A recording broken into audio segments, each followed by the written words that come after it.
हाँ जी, welcome back बच्चों। कुछ नहीं बेटा, इस पे नंबर्स लिखे कौन कौन से कराने।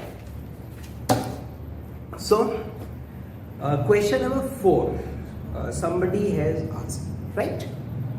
असाइनमेंट में कुछ क्वेश्चंस देखिए, मुझे लगता है सच में मेरे से गलती, काफी टफ क्वेश्चन डल गया।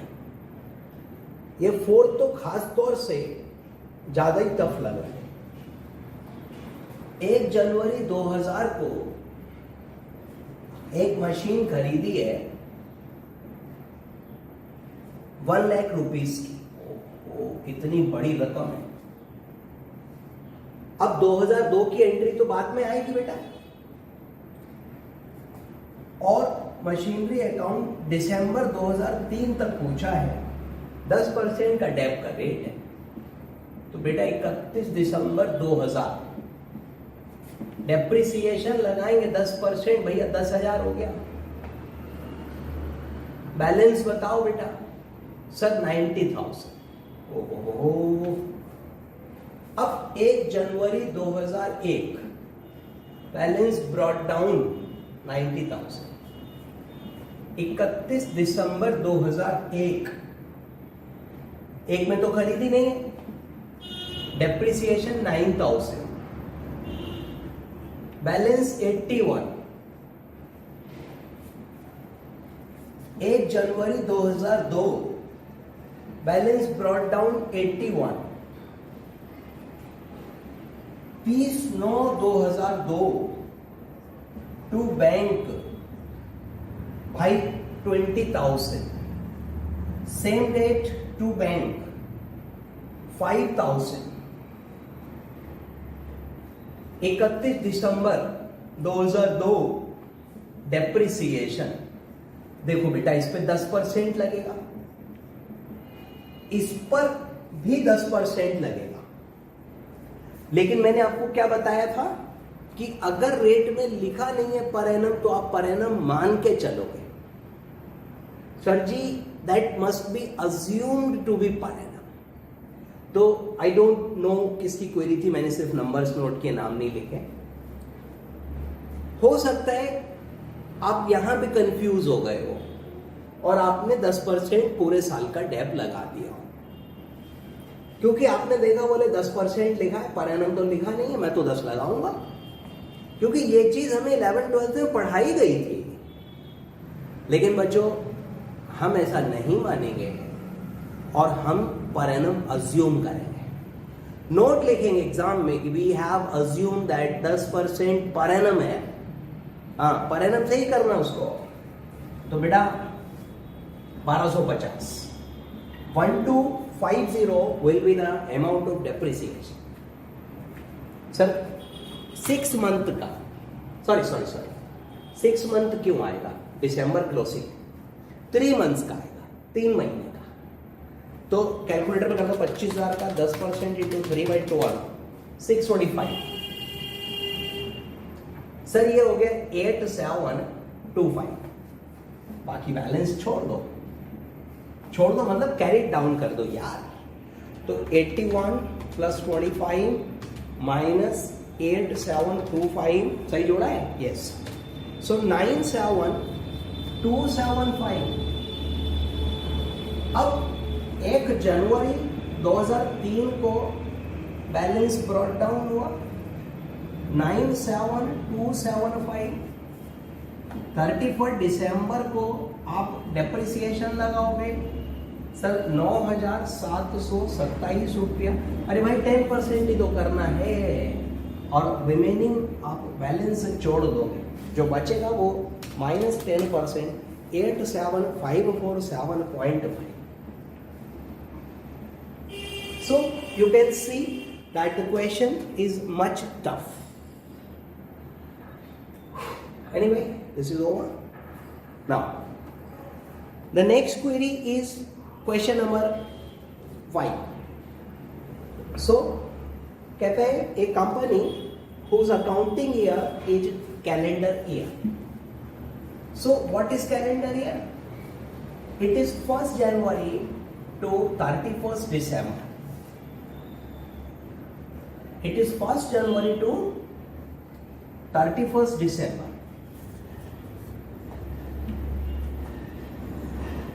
क्वेश्चन नंबर 5, ये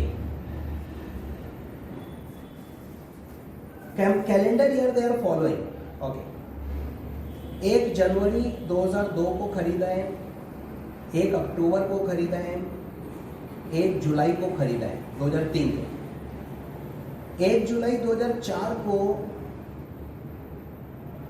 1/4 ऑफ मशीन जो 1 जनवरी 2 को खरीदा था ऑब्सोलीट हो गया एंड वाज सोल्ड फॉर 6800।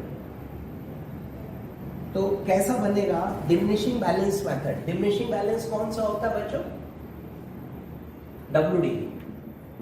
तो 1 जनवरी 2002 को मशीन खरीदी और ये हमने खरीदी 60,000।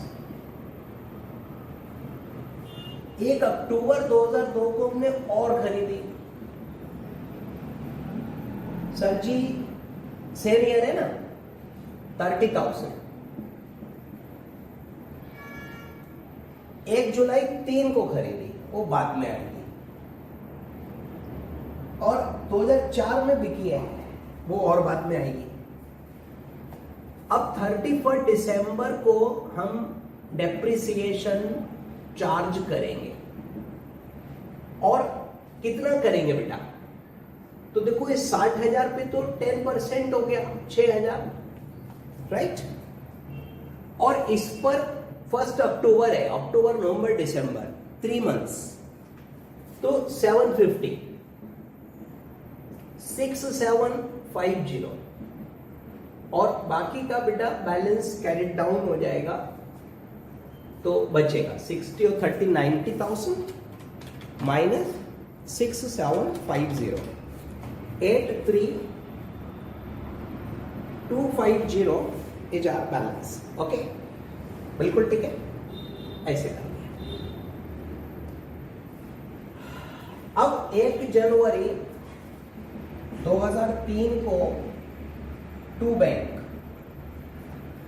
83,250। इस वर्ष में 1 जुलाई को एक और मशीन खरीदी है इन्होंने, और वो बेटा 10,000 की है। ये भी ठीक हो गया, मैं समझता हूं, कोई इसमें भी इश्यू नहीं। अब क्या करना है मेरे को? डैप लगाना है सर, क्योंकि जो बिकी है वो अगले साल में है, तो डेप्रिसिएशन लगाने का वक्त आ गया है, और डिमिनिशिंग बैलेंस है, तो भैया इस वाली अमाउंट पे 8325 हो गया 10%, और इस पर 6 मंथ का लगाओगे, जुलाई है ना, 1 जुलाई, 6 मंथ का 500, तो 8825 हो गया बेटा। बाकी का बैलेंस कैरी डाउन कर देंगे भैया,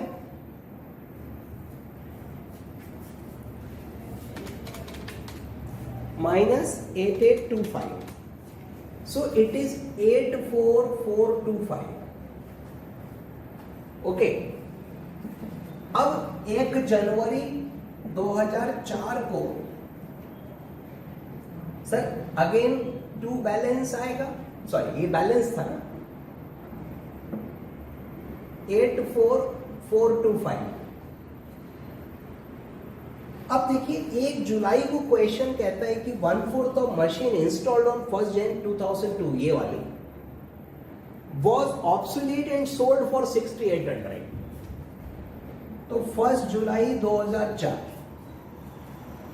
1/4 1 जनवरी वाली ऑब्सोलीट हो गई, और that was sold for 6800। Okay, तो देखो डेप्रिसिएशन लगाओगे 6 महीने का, भाई बैंक करोगे भैया, ये तो 6800 दिया हुआ है, और भाई P&L अकाउंट होगा, हो सकता है ये फिगर इधर आए, आई एम नॉट श्योर। फिर 31 दिसंबर को डेप लगेगा, और फिर 31 दिसंबर को बैलेंस कैरी डाउन करेंगे, राइट। तो यही तो है देखिए सवाल में, जहां पे हम को प्रॉब्लम आ रही है, जो भी कह लीजिए। तो देखिए फिर समझ लीजिए, जब मशीन, फर्नीचर या what ever fixed asset is sold, discarded, demolished, destroyed, etcetera etcetera, तो उस डेट तक का हम डेप लगाएंगे। जो पैसा मिलेगा बाय बैंक करेंगे और उसकी अमाउंट से कंपेयर करेंगे। अगर अधिक अमाउंट में बिका है तो इधर लिखेंगे टू पीएल, और कम में बिका है तो इधर लिखेंगे बाय पीएल, लॉस है, पीएल में डेबिट हो जाएगा, और उस पर्टिकुलर आइटम को एलिमिनेट कर देंगे, हटा देंगे। अब देखो बेटा 1/4 का डिस्ट्रॉय हुआ तो 1/4, 1/4 ऑफ दिस वन 15,000, ये 1 जनवरी 2002 की वैल्यू है। अब 2002 में डेप लगा इसके ऊपर, हमने तो पूरे अमाउंट पे 10% लगाया, तो इस आइटम पे 1500 लगा, ये बचा 13,500। ये फिगर यहां नहीं दिखेगी, वर्किंग नोट बनाना पड़ेगा, क्योंकि पूरी मशीन नहीं बिकी sir. Full amount of that machine has not been sold, उसका सिर्फ एक पार्ट बिका है 1/4, तो 1/4 कैलकुलेट करके लाना पड़ेगा कि आज उसका वैल्यू कितना है। ओके, तो इसमें 15,000 है, 1/4 1500 का डेप लगा बेटा, ये बची। फिर 2003 में डेप लगा 1350। डिमिनिशिंग बैलेंस मेथड का तो यही मतलब होता है भैया।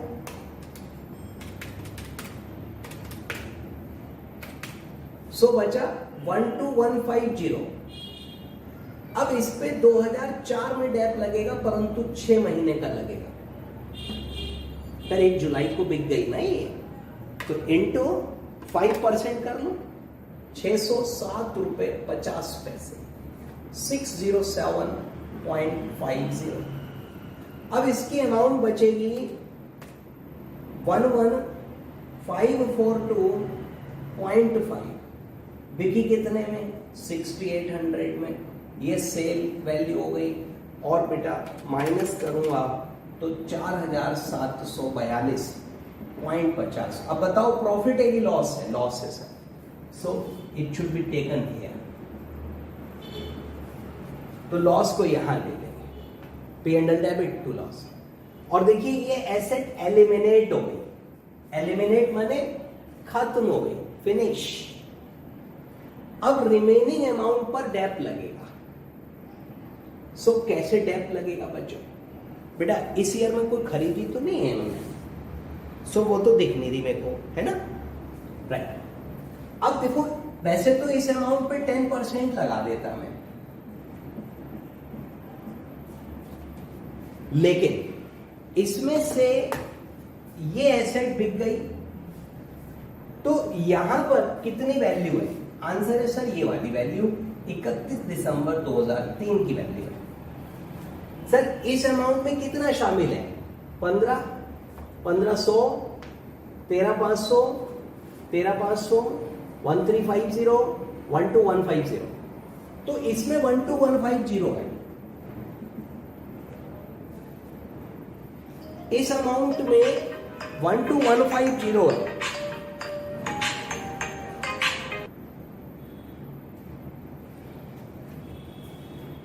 तो इसमें बेटा 12,150 शामिल है, और वो हमने हटा दिया, माने एलिमिनेट कर दिया।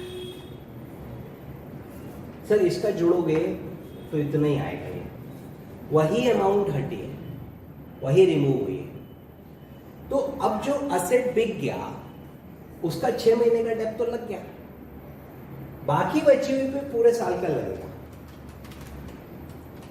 तो बेटा ये बचा 72,275, ठीक, इस पे 10%, तो 7227 यहां लिखेंगे, 7227.5। और मित्रों इस प्रकार से जो बैलेंस बच रहा है 65,047.5। बेटा बहुत ही इंपॉर्टेंट टाइप क्वेश्चन है, और एग्जाम में भी इस टाइप का 2 एक बार आ चुका है, और बहुत आसान है। तो अब देखो जब हमने 1/4 असेट बेचा तो इसका 1/4 का वैल्यू निकालता हुआ आ गया कि भाई 15 थी, फिर इस साल पूरा डेप लगा, इस साल पूरा डेप लगा, यहाँ 6 महीने का लगा, तो 1 2 3, ठीक। ये इसकी बुक वैल्यू बची सेल के वक्त आफ्टर चार्जिंग डेप्रिसिएशन। इससे कंपेयर करेंगे सेल को, तो सेल कम है, so there is a loss है तो PL debit to asset. Okay, अब जो असेट बिक गई उस पर तो डेप लगेगा नहीं, रिमेनिंग पे लगेगा। तो इस अमाउंट में बिकी हुई एसेट का इतना शामिल है। 2 साल पे जो डेप लगाए यहां तक, फिर तुमने यहां लगाए, तो इसमें से 12,150 जब माइनस करता हूं मैं, तो I will come to know कि अदर एसेट का ओपनिंग WDV क्या है, उस पर 10% लगाना मैंने, ये वाला, और बस सवाल हो गया। चलिए अब देखिए क्वेश्चन नंबर 10 का बड़ा सर जी सवाल आया है, देखता हूं क्या है। तो देखने में तो छोटा सा ही है, परंतु पता नहीं क्या बवाल हो उसके अंदर, अब देख के पता लगेगा। करता हूं बेटा, जस्ट 1 मिनट, नहीं 1 मिनट तो नहीं लगेगा बोर्ड साफ होने में। तो क्वेश्चन नंबर 10 जो है, पढ़ के देखिए। चलिए मैं पढ़ता हूं। सो इट सेज कि मशीन 2006 में 1 अप्रैल को खरीदी गई, 15,000 रुपए उसकी कॉस्ट थी। कॉस्ट ऑफ इंस्टॉलेशन 1,000 थी। टोटल वर्किंग लाइफ 25,000 आवर्स है। ओहो, तो लाइफ 25,000 आवर्स दी हुई है, और 2006 में 1200 घंटे काम किया है इसने।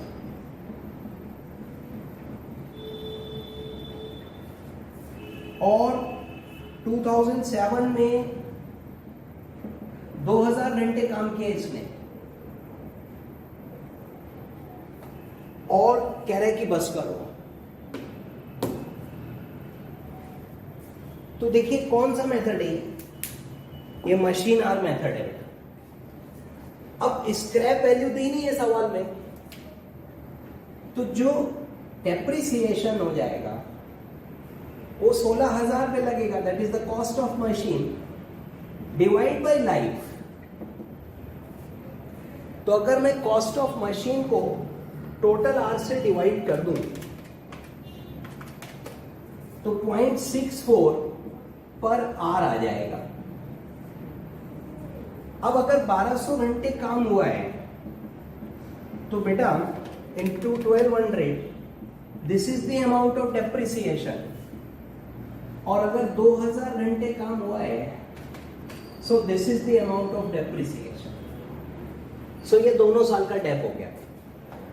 तो 2006 में बाय डेप्रिसिएशन 768, बैलेंस CD आप निकाल लोगे। अब आपको मंथ से चलना ही नहीं, आपको सब 9 मंथ है। अरे बेटा, जब नंबर ऑफ यूनिट्स या नंबर ऑफ आवर्स से चल रहे तो उससे क्या मतलब रह गया भाई। सर जी बैलेंस जो आएगा वो आप ले आओगे, और डेप्रिसिएशन 1280 और बैलेंस। तो ये मशीन आर मेथड कहलाता है, और इसमें जो लाइफ है वो नंबर ऑफ आवर्स पे चलती है। उसको हम नंबर ऑफ आवर्स पे देखेंगे, ठीक है। तो नंबर ऑफ आवर्स पे चलेगा। हो गया सवाल। The question was asking you this and closing balance, तो आई होप आप निकाल लोगे। So it was question number 10। अब देखिए क्वेश्चन नंबर 14। 14 में बहुत सारे बच्चों ने पूछा है, इसको कई बोर्ड्स मिले हैं और शायद कुछ टफ है question. Let me C.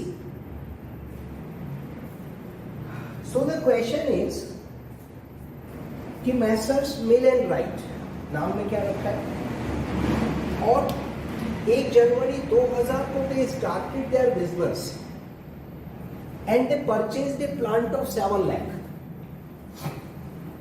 They adopted a policy of 15% WDV, diminishing balance basis, and full year depreciation on addition. It is their accounting policy. Over the years, they purchased the plant as follows. So, some plant was purchased in 2001, some plant was purchased in 2004. On 1st January, they decided to change the method and rate of depreciation on a straight line basis. Adjustment being made in accounts on 31st December. Fine. तो देखिए हो सकता है answer गलत हो, इसलिए problem आएगा. हो सकता है कि भाई सही हो. तो बेटा ईयर वाइज बना, मैं डेट नहीं लिखूंगा, थोड़ा अच्छा चलो लिख लेता हूं. 1st जनवरी ऊपर ईयर लिख दिया मैंने. To bank 7 lakh. देखिए the question is asking you to prepare the account for 2004 only, but you cannot directly prepare 2004. Opening balance का है तो भले ही वर्किंग नोट में बनाओ, स्टेटमेंट बनाओ, पर करना पड़ेगा, बिना करे काम नहीं चलेगा, है ना. तो ये 1 जनवरी को आ गया टू बैंक 7 लाख रुपए. सर जी फिर 2000 में कुछ नहीं हुआ, और सर दिसंबर वाला ईयर है इनका, तो calendar year they are following. तो 31 दिसंबर को बाय डेप्रिसिएशन और 15% WDV. पर पहले साल में तो WDV और वो कोई महत्व तो रखता नहीं है बैलेंस. तो 7 लाख में 15% माइनस हो गया, इट इज 595. ठीक है. अब 2001 1st जनवरी टू बैलेंस 595,000. शाबाश. फिर क्या हुआ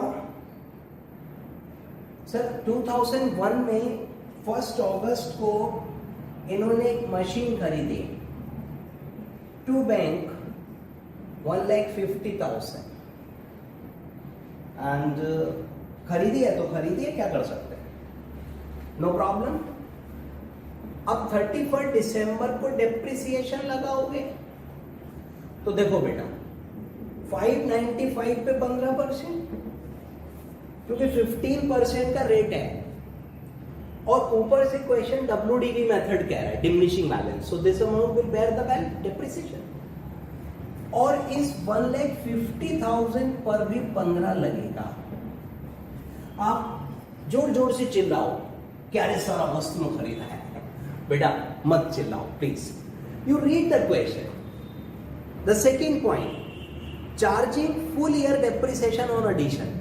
सो this is addition and it is their accounting policy to charge full year depreciation.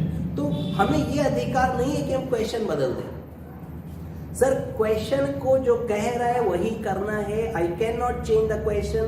मेरे पे इतना अधिकार नहीं होता है कि मैं क्वेश्चन बदल दूं. और sir these are interpretation skills कि whether we are able to follow the instructions of the question.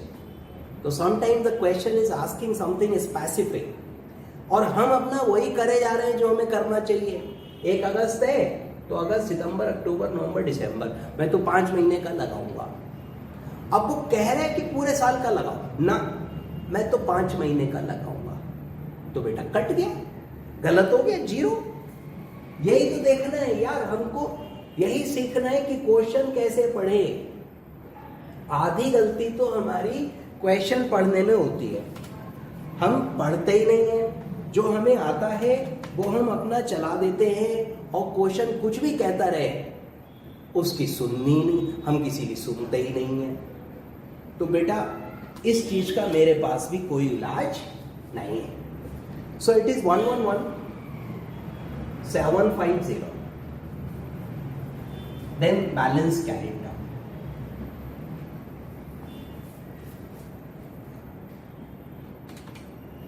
Sir 633,250 अब 2002 आ गया। सर मेरे पास कोई तरीका नहीं है डायरेक्टली 2004 के अकाउंट बनाने का। हाँ, आपको ये सारी कैलकुलेशन वर्किंग नोट में कर लो, मुझे उससे प्रॉब्लम नहीं है, पर करनी पड़ेगी। अब 2002 में कोई एसेट नहीं खरीदी, कोई एसेट नहीं खरीदी, 3 में भी नहीं खरीदी है, और 4 में कहानी है। ठीक है, तो बेटा डेप्रिसिएशन लगा दें, 15% का रेट है, तो जो फिगर है 633,250 का 15% 94,987.5 बैलेंस निकाल लेते हैं।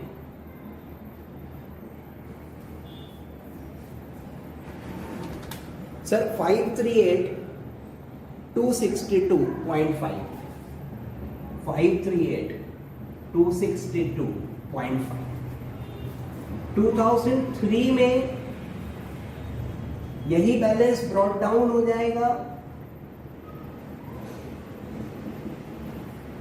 इस पर 15% डैप लगेगा।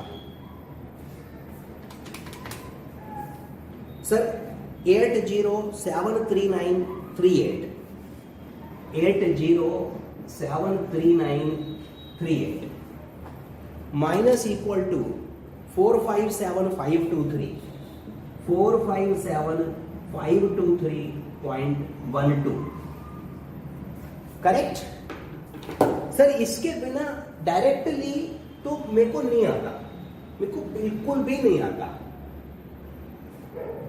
2004 इधर बना दूं, सो द क्वेश्चन इज आस्किंग कि यार 2004 का बना हो, तो यो बैलेंस हो गया 457,523.12।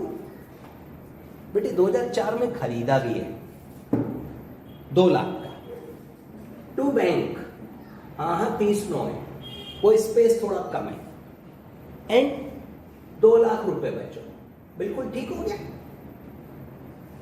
अब 2004 में जो डेप्रिसिएशन लगेगा, तो according to question they change the method on 1 जनवरी 2004, 10% एसएल है, तो 10% straight line method they have switched, 10% straight line method पे उन्होंने स्विचिंग कर ली। तो जो पुराना लग गया उसको तो बदलेंगे नहीं, नया नए पे लगेगा। तो देखो ये एसेट आज भी चल रही है या बिक गई?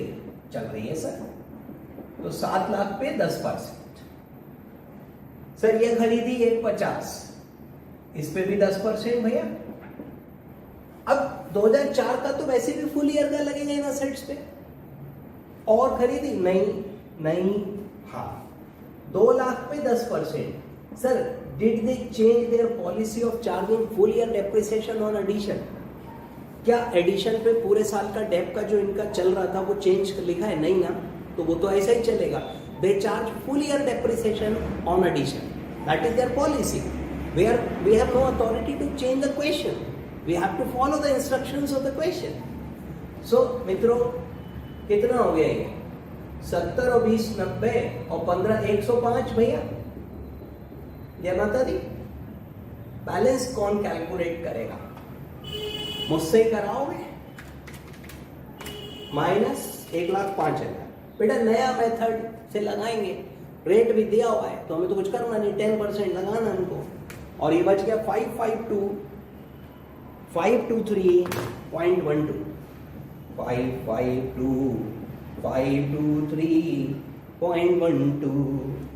बेटा 553.12 टैली होगा, ये भी हो गया।